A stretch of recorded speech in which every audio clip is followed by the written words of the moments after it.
എൻ്റെ മരണശേഷം നിനക്കത് ഓർത്തുവെക്കാം അന്ന് നവാസ് രഹനയോട് പറഞ്ഞത്. 5 മാസം മുമ്പ് നവാസ് രഹനയ്ക്ക് ഡെഡിക്കേറ്റ് ചെയ്ത് പാടിയ ആ ഗാനമാണ് ഇപ്പോൾ വൈറലാകുന്നത്.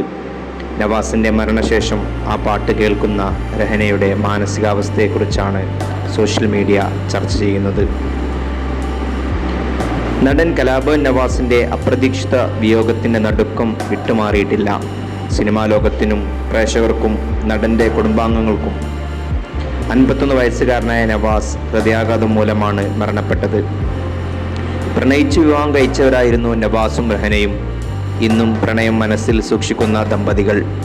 അതിനാൽ തന്നെ നവാസിൻ്റെ വിയോഗം രഹന എങ്ങനെ അതിജീവിക്കുമെന്നാണ് ആ കുടുംബത്തെ അറിയുന്നവരെല്ലാം ചിന്തിക്കുന്നത്. നവാസ് ആലപിച്ച ഒരു ഗാനമാണ് ഇപ്പോൾ സമൂഹ മാധ്യമങ്ങളിൽ വൈറലായിക്കൊണ്ടിരിക്കുന്നത്.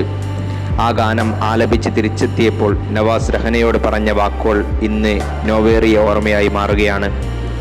5 മാസം മുൻപാണ് മറന്നുവോ സഖി എന്ന മ്യൂസിക്കൽ ആൽബം പുറത്തിറങ്ങിയത്. ഈ ആൽബത്തിൽ നവാസും രഹനയും അഭിനയിച്ചിട്ടുണ്ട്. മാത്രമല്ല മനോഹരമായൊരു ഗാനം നവാസ് ആലപിക്കുകയും ചെയ്തിരുന്നു. റിയാസ് പട്ടാമ്പി രചനയും സംവിധാനവും നിർവഹിച്ച ആൽബത്തിലെ ഗാനം ആലപിച്ചെത്തിയപ്പോൾ നവാസ് രഹനയോട് പറഞ്ഞത്, ഞാനൊരു പാട്ട് പാടിയിട്ടുണ്ട്, അത് നിനക്ക് വേണ്ടിയാണ്, എൻ്റെ മരണശേഷം നിനക്കത് ഓർത്തുവെക്കാം എന്നാണ്. ഈ വാക്കുകൾ ഇപ്പോൾ യാഥാർത്ഥ്യമായതിൻ്റെ വേദനയിലാണ് നവാസിനെയും രഹനയെയും സ്നേഹിക്കുന്നവരെല്ലാം.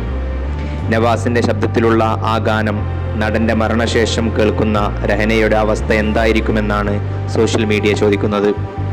നടി രഹന നവാസാണ് നവാസിൻ്റെ ഭാര്യ. 2002 ഇരുവരുടെയും വിവാഹം. അഭിനയത്തിൽ നിന്നും വിട്ടുനിൽക്കുകയായിരുന്നു രഹന. അടുത്തിടെ കലാഭവൻ നവാസ് പ്രധാന വേഷം ചെയ്ത എയ എന്ന ചിത്രത്തിൽ അഭിനയിച്ചിരുന്നു. നവാസിൻ്റെ ഭാര്യയായിട്ടാണ് രഹന എയിൽ അഭിനയിച്ചിരുന്നത്. നെഹ്റിൻ, റിദ്വാൻ, റിഹാൻ എന്നിവരാണ് മക്കൾ. നെഹ്റിൻ നവാസും അഭിനയത്തിൽ അരങ്ങേറ്റം കുറിച്ചിരുന്നു. കൺഫെഷൻസ് ഓഫ് കുക്കു എന്ന ചിത്രത്തിലാണ് നെഹ്റിൻ പ്രധാന വേഷത്തിലെത്തിയത്. നവാസിൻ്റെ മരണം, അപ്രതീക്ഷിതമായ മരണം, സിനിമാ ലോകത്തെയും കുടുംബത്തെയും ഒന്നടങ്കം സങ്കടത്തിലേക്ക് വീഴ്ത്തിയിരിക്കുകയാണ്.